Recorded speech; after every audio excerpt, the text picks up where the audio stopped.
Comme pour n'importe quelle passionnante saison de Formule 1, pas besoin de se faire des films, et puisqu'aujourd'hui nous sommes en 2023, on va s'en faire des films. À l'instar de 2020, je vais vous proposer de revivre le championnat de la saison 2023 jusqu'à aujourd'hui, mais à travers une version un petit peu différente. En effet, j'ai voyagé un petit peu à travers les univers, puisque comme vous le savez, je suis plusieurs dans ma tête, donc je m'en suis allé dans différents univers, et je suis tombé sur un endroit où pour je ne sais pas quelle raison, je suis pas scientifique, l'écurie Red Bull a disparu subitement et tout le monde a oublié leur existence et la saison 2023 s'est déroulée sans Verstappen, sans Perez, sans Red Bull. Et j'ai fait assez de présentations pour vous raconter cette saison. Justement, j'ai trouvé mon alter ego de cette autre réalité. Salut Mick. Qu'est-ce que c'est ? Eh bien, cher jumeau d'une autre dimension, veux-tu donc nous raconter comment se déroule la saison 2023 dans ton univers ?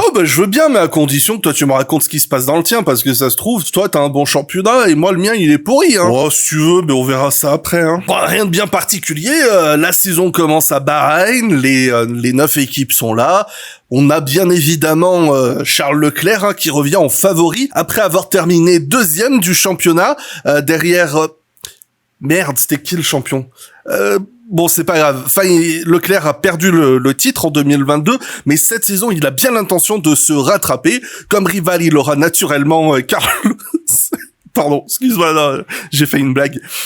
Il aura naturellement pratiquement personne, on s'attend à ce que les Mercedes soient là, et puis pour la petite blague, parce qu'il aime toujours nous faire rire, il y a le petit Nando Alonso, il adore faire des blagues lui, il est taquin, et du coup il nous a dit je vais jouer le titre avec Aston Martin et tout. Bon, du coup, naturellement, comme la saison d'avant, c'est les Ferrari qui sont en première ligne, avec Leclerc qui part encore une fois en pole devant Carlos Sainz. Par contre, là, vraiment, la surprise, Alonso, on l'a pas vu venir, il se qualifie 3e. C'est la petite surprise. Après, t'as les Mercedes, Russell, Hamilton, tout ça. T'as Stroll aussi. Alors ça, tu vas me raconter, parce que c'est l'histoire de con.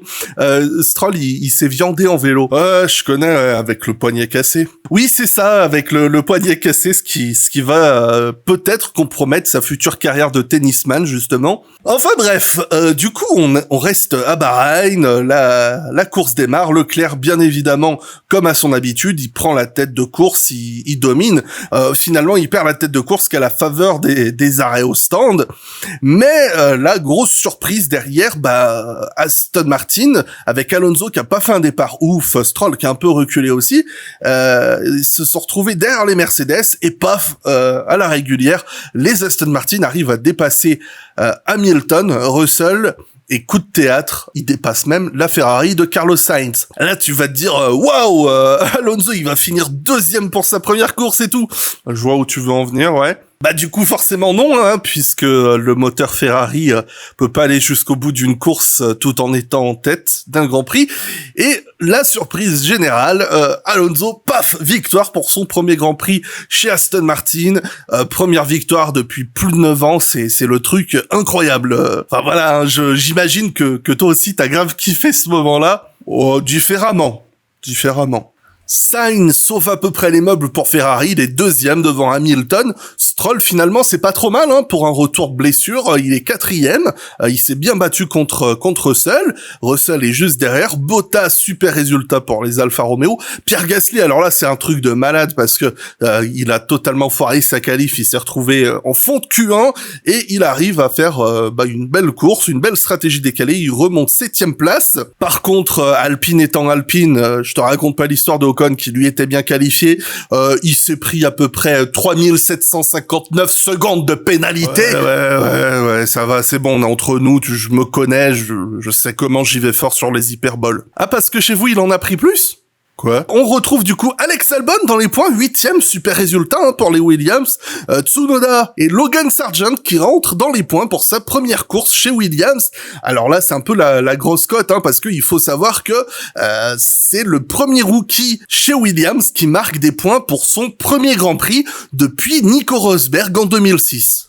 Ah ouais, bon bah on va lui promettre un bel avenir de champion au petit. Alors oui et non parce que quand même vérifie avant, j'improvise à peu près 79% de mes statistiques y compris celle-là. Bref, deuxième course à Jeddah, tu devineras jamais qui part en pole. Bah oui, c'est encore Leclerc mais bon, vu qu'il a eu une casse moteur la course d'avant, il part 10 places plus loin et c'est Nando Alonso qui part en pole et là incroyable, comme s'il était jamais parti, et ben le mec, il nous fait un grand chelem. Oh bordel. Ouais, c'est le deuxième grand chelem de sa carrière. Je rappelle que son premier, c'était Singapour en 2010. Le mec, il a 13 ans entre deux grands chelems. Au calme, personne n'a jamais fait ça de toute l'histoire de la F1.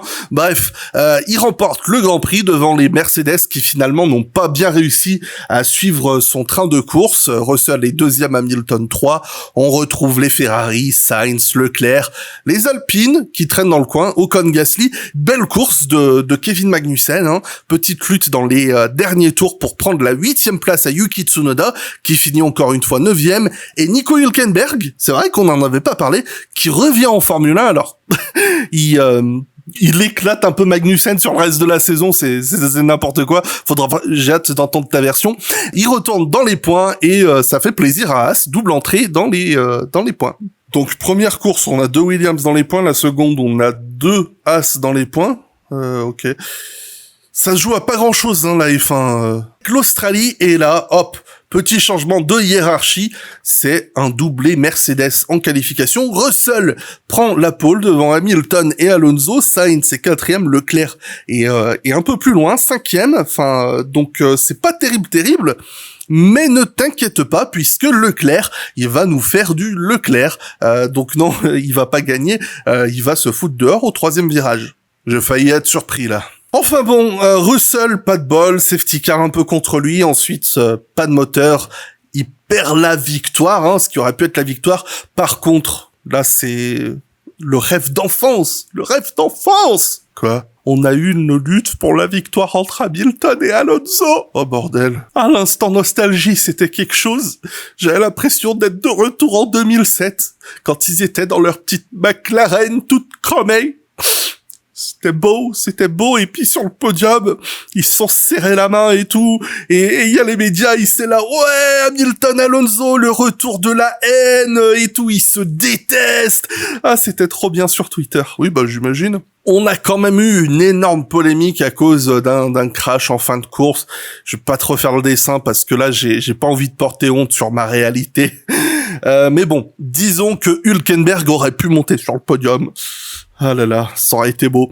Mais bon, à la place, c'est Stroll, jolie petite histoire. Il revient de très loin. Il termine très loin aussi de son coéquipier, mais bon, hein, encore une fois, c'est normal, il revient de blessure. Bon, je suis persuadé qu'il en fera pas une habitude. Aussi, la grosse histoire, je les avais oubliées, celle-là, les McLaren. Norris 4e, Oscar Piastri, le petit jeune, le débutant qui termine 6e à domicile. Les 2 McLaren rentrent dans les points pour la première fois de la saison pour un petit peu plaider leur cause. Ils finissent dans le top 10, mais il y a que 10 voitures à l'arrivée. Mais quand même, elles étaient dans le rythme tout au long du week-end et c'est pas mal joué. Hülkenberg, bon, il va terminer 5e. Chez Haas, ils ont de quoi être contents, mais lui, il va encore tirer la gueule parce qu'il va manquer son podium. Zhou finit 7 devant Tsunoda, Bottas et Carlos Sainz aussi qui rage un peu parce qu'il s'est fait avoir à la relance que je ne mentionnerai pas, sauf si tu veux que j'en parle. Non, t'en parles pas, s'il te plaît. T'es sûr? Parce que peut-être Non, t'en parles pas. Là, on arrive en Azerbaïdjan, du coup. C'est le premier sprint de la saison, d'ailleurs. Tu veux que j'en parle? Non. Ça tombe bien. Charles Leclerc, du coup, qui se réveille un petit peu. Bon, il a pas eu de bol sur les 2 premières courses. Pole position, victoire pendant le truc dont on ne va pas parler, du coup. Et victoire le dimanche avec la course menée de bout en bout. Alors là, c'était formidable, hein, ce qu'il nous a fait. Il manquait que le meilleur tour pour avoir le grand chelem. C'est George Russell qui a fait le meilleur tour. Nando Alonso derrière, bah lui, il arrive à récupérer la 2e place. Donc, même s'il gagne toujours pas, il continue à creuser l'écart au championnat. On voit que Hamilton, qui termine 4e, a déjà 21 points de retard. C'est une sacrée claque que Alonso il fout au championnat. Et Sainz, qui est 3e, est pratiquement à 40 points de retard. Donc, c'est assez impressionnant ce que Alonso fait sur ce début de saison. Du coup, Sainz 3e, comme je le disais. Stroll, bah, comme habituellement, il termine 5e, très loin de son coéquipier. Et on va retrouver à nouveau les 2 McLaren dans les points. Norris 7, Piastri 9, et pour changer, Yuki Tsunoda qui marque toujours des petits points par-ci par-là, il est 8e, et Albon de retour dans les points aussi, très belle saison d'Albon qui marque à nouveau un petit point en terminant 10e. Bon, ce Grand Prix d'Azerbaïdjan, c'était un peu une procession, mais pour nous aider à mieux nous en rappeler, on a eu après le Grand Prix de Miami, qui est une procession, mais en encore plus chiant, avec Alonso. Alors bon, là, je t'avoue que c'est du Alonso, t'en as presque honte. Il fait le hat-trick, tout ça. Mais le mec, il était tellement tout seul devant, qu'il y a un moment, il s'est même mis à regarder la téloche, il a commenté à la radio. Tu peux développer? Ouais, enfin, genre, il y a un moment, il devait se faire chier, et il fait à la radio, « Ah, trop bien, j'ai vu Stroll qui a fait un dépassement, il est combien et tout, c'est trop cool, je suis content pour lui. » Bon, on a beau changer de réalité, il y a des trucs qui changent jamais, Bref, ensuite, toujours les mêmes, Russell, Sainz, Hamilton, Leclerc, dans le désordre, bien évidemment, pour changer. On retrouve les Alpines qui reviennent un peu dans les points, Gasly devant Ocon, Magnussen 8e, Tsunoda 9, Stroll du coup qui grâce à un dépassement marque un point, ce qui permet à Aston Martin de marquer l'impressionnant nombre de 27 points en un seul Grand Prix. Voilà, 26 plus 1, ça fait 27. Bon, tu peux quand même y aller mollo sur Stroll, parce que en attendant, il marque plus de points dans ta réalité que dans la mienne. Ah mais t'inquiète pas, il va se rattraper à Monaco. À Monaco, ça va être nulle part en qualif, nulle part en rythme de course et crash pendant le Grand Prix. Mais pour ce qui est du côté de Alonso, à nouveau une victoire pour l'Espagnol. C'est sa 3e en principauté, ça commence à devenir un petit peu chiant. Je rappelle que la dernière fois qu'il a gagné à Monaco, c'était 2006-2007, 2023 la 3e fois. C'est totalement absurde. Et petite surprise, alors celle-là, je suis sûr que tu vas pas la voir venir. Esteban Ocon, 2e. Bon, non, j'ai fait les maths, ça colle. Peut-être que ça colle à je sais pas quoi, mais en attendant, le mec, il a presque fait la pole la veille. Ce qui est quand même assez impressionnant. Hamilton est juste derrière, donc ça renforce un peu la prestation de Ocon. Russell, Leclerc, comme je le disais, un peu la team habituelle. Mentionnons un peu au passage que Leclerc aurait pu faire une bien meilleure qualif si Ferrari avait pensé à se servir de leur radio pour l'informer qu'il y avait des gens derrière lui en qualif. Gasly termine 6e pour Alpine, un peu dégoûté aussi, la course était un peu chaotique, les stratégies hasardeuses. Il termine devant Sainz, Norris, Piastri, de nouveau dans les points pour les deux McLaren, et Bottas, qu'on retrouve à nouveau dans les points. Bon, là on arrive au Grand Prix d'Espagne, à la mi-saison pour le moment, enfin à la mi-saison de la mi-saison. Alonso est en tête du championnat, il a 28 points d'avance sur Hamilton, c'est plus d'une victoire. T'as Russell derrière qui a 61 points de retard, bordel. Sainz qui est un petit peu derrière Russell, et ensuite plus loin t'as Leclerc suivi de Stroll, et après c'est tous les figurants Ocon, Gasly, Norris, Tsunoda qui ont des points bien moins conséquents.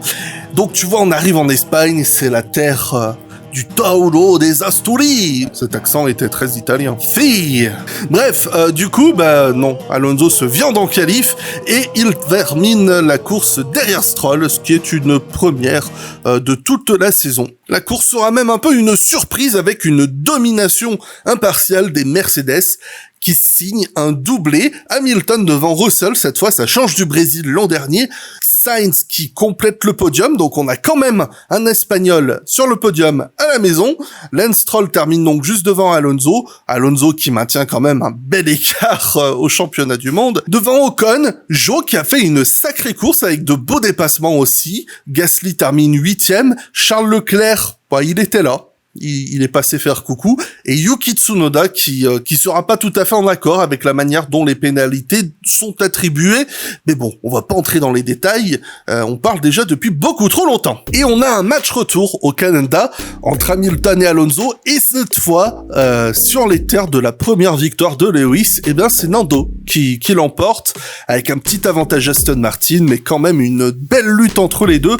Alonso continue de creuser l'écart, cette fois il y a 32 points entre les deux, et Charles Leclerc qui termine 3e et à pratiquement 100 points de la tête du championnat du monde. Carlos Sainz termine juste derrière. Les deux Ferrari ont bien joué le coup stratégiquement pour se placer devant la Williams de Albon qui termine 5e et qui a fait à peu près bouchon pendant toute la course devant Ocon, Stroll et Bottas. Piastri et Gasly qui termine 10e. Et juste derrière, on a Lando Norris qui a pris une bête pénalité et qui se fait dégager des points. Mais on se moque de Stroll, mais lorsqu'on arrive en Autriche pour le sprint, là le petit Lance, il se laisse pas faire, il se qualifie devant pour le sprint et il termine devant pour le sprint. Pour la course, après, c'est encore autre chose, surtout que la course... Oh. Non, mais ça me fait mal de le dire. Non, mais vas-y, balance, ça peut pas être pire que nous. Bon, il y a à peu près tous les pilotes qui ont été pénalisés après la course parce que... ils savaient pas trop rester entre les lignes blanches. Bon, ça va, je peux te le dire parce que je peux te le dire avec certitude, hein, parce que j'ai visité toutes les réalités alternatives et dans toutes les réalités alternatives, il y a à peu près la moitié du plateau qui se fait pénaliser pour ne pas avoir réussi à rester entre les limites de piste. La seule réalité où personne ne s'est fait sanctionner, c'est la réalité dans laquelle tout le monde est Valtteri Bottas. Tout le monde? Genre même moi? Ouais, même moi. Donc bref, tout ça pour dire que 2 années consécutivement, Charles Leclerc remporte le Grand Prix d'Autriche, Lando Norris complète le podium, premier podium de la saison de McLaren, encore une fois en Autriche, belle réussite pour Norris, Alonso 3e, sauvant toujours des gros points. Derrière, c'est un peu la déception pour Hamilton qui a été pénalisé puisqu'il termine seulement 6e derrière Sainz et Russell. Stroll fait une honorable 7e place. Et derrière, on retrouve Gasly, Albon, Guan Yu Zhou.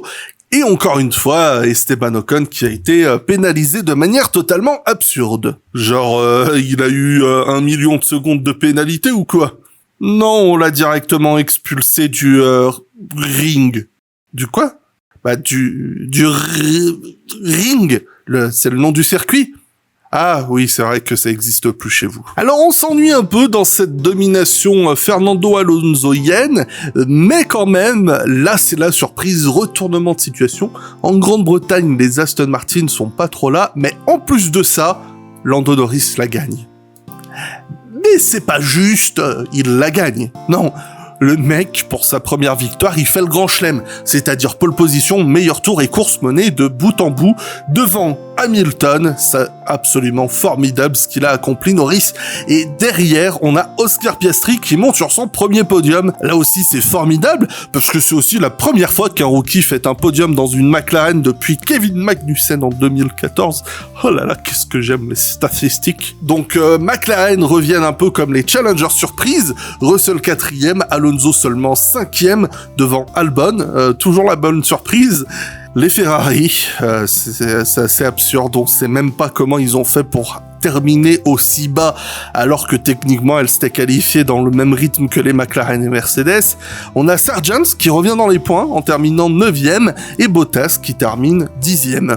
Et ensuite, là c'est le Grand Prix de Hongrie et autant dire que on l'a pas vu venir puisque c'est une nouvelle victoire de Lando Norris et c'est exactement le même podium avec Hamilton qui est 2e, Piastri qui monte à nouveau sur le podium devant Russell, les Ferrari qui traînent un peu la patte mais qui marquent quand même un peu plus de points cette fois et là c'est coup dur pour les Aston Martin puisque Alonso termine juste devant Stroll, enfin Alonso termine, après il y a 15-20 secondes et après il y a Stroll, mais voilà, c'est pour dire que les Aston Martin, c'est peut-être leur pire résultat de groupe dans les points ensemble. Albon toujours là pour marquer des petits points, hein, il revient toujours 9e et 10e position pour Valtteri Bottas à nouveau qui marque un petit point.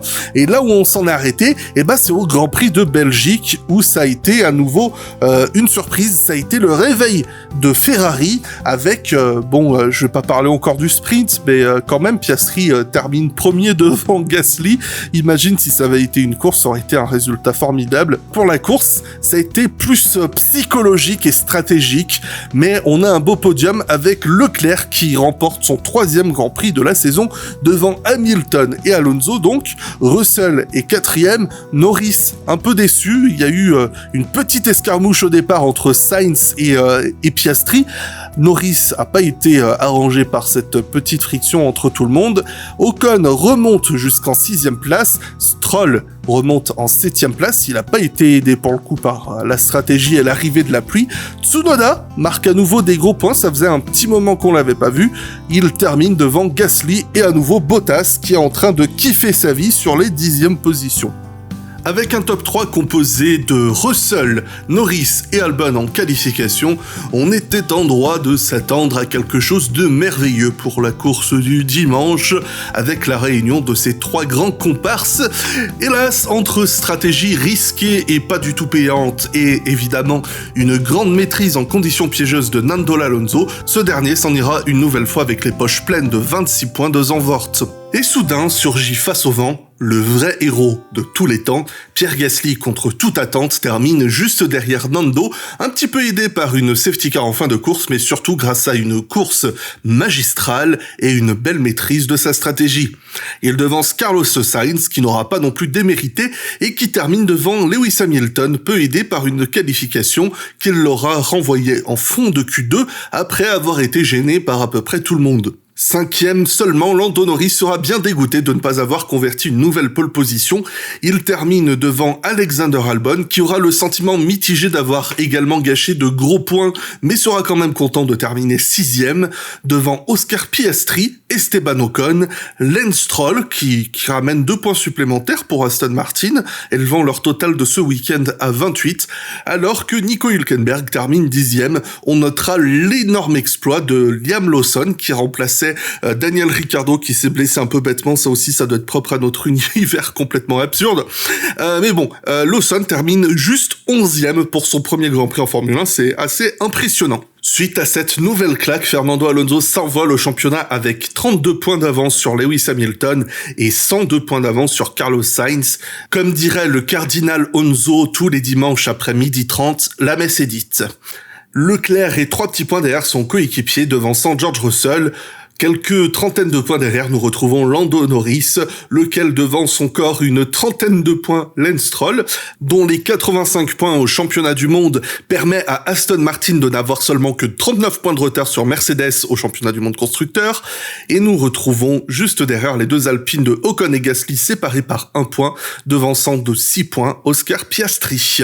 Et pour le reste, c'est le championnat des figurants avec Alex Albon qui est dans sa petite bulle. Et derrière, on a un petit groupe de Bottas devant Tsunoda, Zhou et Hülkenberg. Magnussen est à 8 points devant Sargent. Et le reste des pilotes n'ont pas encore marqué de points.